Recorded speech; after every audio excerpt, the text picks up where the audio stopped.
फैसला करना पड़ेगा फील्ड मार्शल को कि हर सूरत में इसके बहुत दूररस नताइज निकलेंगे। कई लोग सोशल मीडिया पर बोल रहे हैं कि संयुक्त अरब अमीरात के असली मुस्लिमों ने हिंदी में जो लिखा है उसे पढ़कर कन्वर्टेड मुस्लिमों में हड़कंप मच जाए। इंडिया और यूएई वो हासिल कर पाएंगे जो वो चाहते हैं। भारत एक सच्चा बहादुर सहयोगी है जो दुनिया को अपना असली रूप दिखाएगा।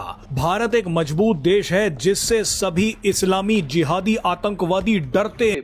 जयशंकर साहब का यूएई जाना, मैंने इसका जिक्र किया इन पासिंग, ये बिल्कुल इसको रूल आउट ना करें। अगर आप भारत की खारजा पॉलिसी की बुनियाद पढ़ते हैं तो एक लाइन जो वन लाइनर है उसके अंदर ये है, जो भारत अपने दोस्त बदलता नहीं है बल्कि कुर्बतें मजीद बढ़ाता है। और कुछ माहिरीन यही कह रहे हैं कि इसी पॉलिसी की बुनियाद की वजह से मोदी जो है वो बड़ा पुरतबाक इस्तकबाल भी किया। जैसा कि आपने देखा कि किस तरह से खबरें सामने निकल के आ रही हैं कि यूएई ने भारत को एक सच्चा दोस्त कहा है, और इतना ही नहीं, पाकिस्तान को साइड लाइन कर दिया है। देखा जाए तो पाकिस्तान के ऊपर लगातार ईरान के द्वारा और कई अलग देशों के द्वारा जो है हमले किए जा रहे हैं, तो यूएई उसके सामने, भारत के सामने जो है वो पाकिस्तान को अब कुछ नहीं समझता है। बेसिकली डॉक्टर जयशंकर जो है वो भी यूएई के दौरे पे गए हुए हैं, और इसके बाद से यूएई की तरफ से हिंदी में भारत के लिए जम के तारीफ करना, संदेश आना, क्या ये संकेत है कि यूएई जो है वो भारत के साथ ताल्लुकात जो है वो अच्छे बनाना चाहता है और पाकिस्तान को लात मार के निकालना चाहता है। अब अरब मुल्क के नहीं रहे, मुसलमान जो है वो मुसलमान के नहीं रहे, ये कहा जा रहा है दुनिया भर में। और पाकिस्तानी मीडिया चैनल्स में तो भाई शॉकिंग खबरें हैं उसका उल्टा ही दिखाया जा रहा है। अब क्या ये खुला संकेत है कि यूएई जो है वो पाकिस्तान को छोड़ने वाला नहीं है, क्योंकि कल आखिरी दिन है और पाकिस्तान ने अभी तक यूएई के पैसे जो है वो वापस नहीं किए हैं। जहां तक ये जयशंकर साहब का यूएई जाना, मैंने इसका जिक्र किया इन पासिंग, ये बिल्कुल इसको रूल आउट ना करें। संयुक्त अरब अमीरात ने हिंदी में भारत पर एक ऐसा ऐलान कर दिया जिसे देखकर एक एक भारतीय का सीना गर्व से चौड़ा हो जाएगा। यकीन जानिए मेरा दिल दुख रहा है बतौर पाकिस्तानी। भारत एक सच्चा बहादुर सहयोगी है जो दुनिया को अपना असली रूप दिखाएगा। भारत एक मजबूत देश है जिससे सभी इस्लामी जिहादी आतंकवादी डरते हैं। इंटरनेशनल एम्बैरेसमेंट ही एम्बैरेसमेंट। इस वक्त हम देख रहे हैं कि पाकिस्तानियों के लिए यूएई का वीजा एक ख्वाब बनता चला जा रहा है। संयुक्त अरब अमीरात के असली मुस्लिमों ने हिंदी में जो लिखा है उसे पढ़कर कन्वर्टेड मुस्लिमों में हड़कंप मच जाएगा। यूएई ने पाकिस्तान के खिलाफ दुश्मनी की तमाम हदें अबूर कर ली हैं। इस वक्त बहुत बड़ी तादाद में पाकिस्तानियों को डिपोर्ट करने के हवाले से एक बहुत बड़ी डेवलपमेंट मौसूल हो चुकी है। महाज जो नया खुला है वो पाकिस्तानी सरहद से काफ़ी दूर है और बहुत हैरत कर देने वाला एक मामला है। मामला ये है कि मुत्तहिदा अरब इमारात से कुछ मनफी इशारे मिल रहे हैं। दोस्तों, डॉक्टर जयशंकर जो हैं वो यूएई और मिडल ईस्ट का दौरा कर रहे हैं उस वक़्त में जब टॉक्स हो रही थी अमेरिका और ईरान की। ये बड़ी इम्पोर्टेंट चीज़ है। इंडिया और आपको पता है यूएई के बहुत ज़बरदस्त करीबी ताल्लुकात हैं, और सुनने में ये भी आया कि जो लीडरशिप है इंडिया की और ईरान यूएई की, उन्होंने कुछ अर्सा पहले ये सोचा था कि हम डिफेंस एग्रीमेंट करें। ठीक है, $3 अरब का जो कर्ज उसकी वापसी का मामला था ये तो बता दिया गया था, उसकी तो वजाहत आ गई थी कि ये मामूल की कार्रवाई है, मामूल का माली लेन देन है और इसमें से ज़्यादा तज्ज़िये और तबसरे बरामद करने की ज़रूरत नहीं है। लेकिन इस वक्त जो सूरत हाल है वो काफ़ी तशवीशनाक है पाकिस्तान के लिए भी और फिर बाकी जो अरब ममालिक हैं उनके लिए भी। अलबत्ता अफ़गानिस्तान से मस्बत इशारे मिल रहे हैं। कुछ पर लिखा कि अमरीकी बहरिया आबनाए हरमुज़ की नाकाबंदी करने जा रही है, आबी गुजरगाह से किसी भी जहाज़ को गुजरने नहीं दिया जाएगा।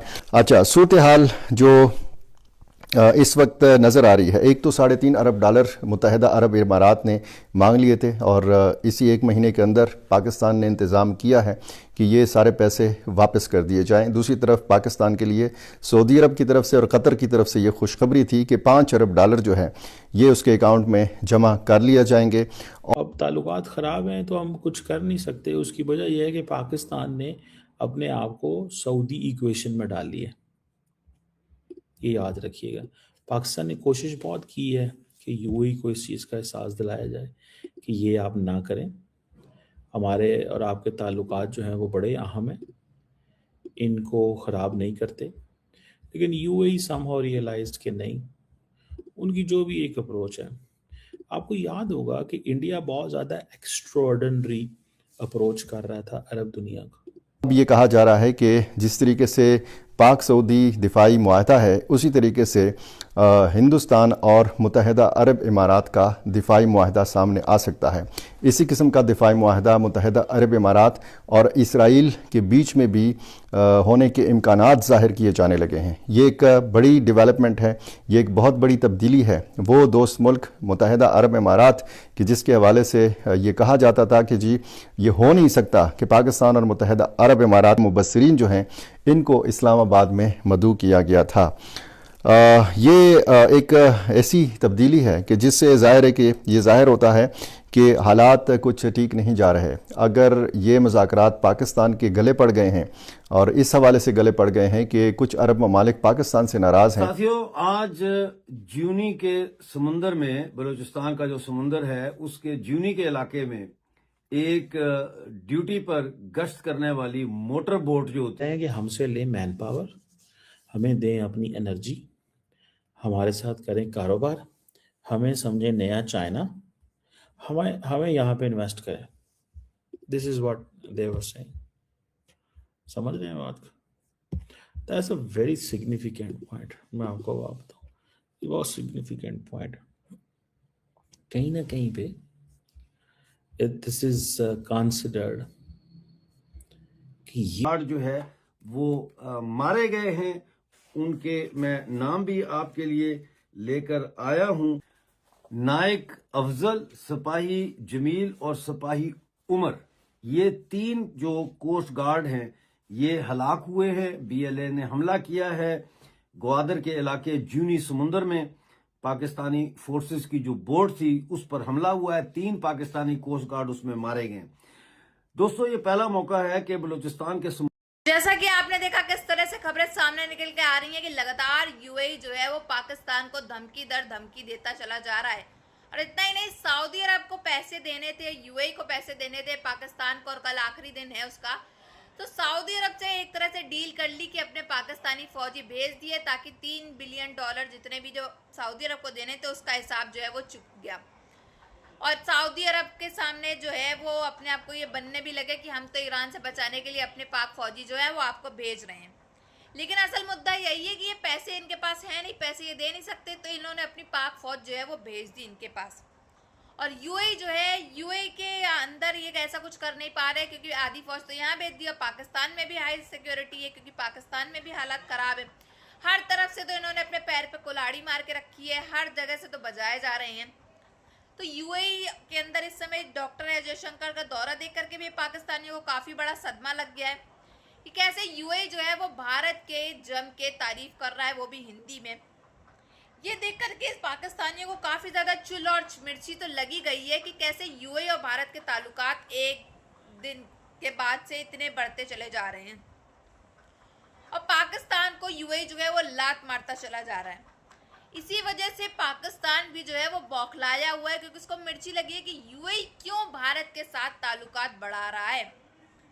अरब मुल्क जो है वो अरब मुल्क के नहीं रहे, ऐसा पाकिस्तानी मीडिया के अंदर चैनल्स में चलाया जा रहा है ये खबरें। बेसिकली ये यूएई के लिए ही कहा जा रहा है और ईरान के लिए कहा जा रहा है। ईरान क्योंकि पाकिस्तान पे हमला कर रहा है और यूएई जो है भारत के साथ ताल्लुकात बना रहा है। और पाकिस्तान का कहना है कोई भी अरब मुल्क जो है वो भारत के साथ ताल्लुकात ना बनाए अच्छे, क्योंकि भारत हमारा कट्टर दुश्मन है। क्योंकि पाकिस्तान के ऊपर भारत जो है वो हमले कर देता है और पाकिस्तान ये नहीं देखता कि पाकिस्तान पहले शिरकत करता है तब जा करके भारत जो है वो कोई ऐसा कदम उठाता है जिससे पाकिस्तान पे नुकसान। शुरुआत पाकिस्तानी करते हैं, लेकिन फिर बाद में जब बजाए जाते हैं तो रोना धोना शुरू हो जाता है अपने भाइयों के सामने, अपने अब्बा के सामने। अब्बा के सामने मतलब अमेरिका के सामने, और भाइयों के सामने यानी कतर, चीन, इन सब के सामने। बाकी आपकी क्या राय है कमेंट बॉक्स में ज़रूर बताइएगा।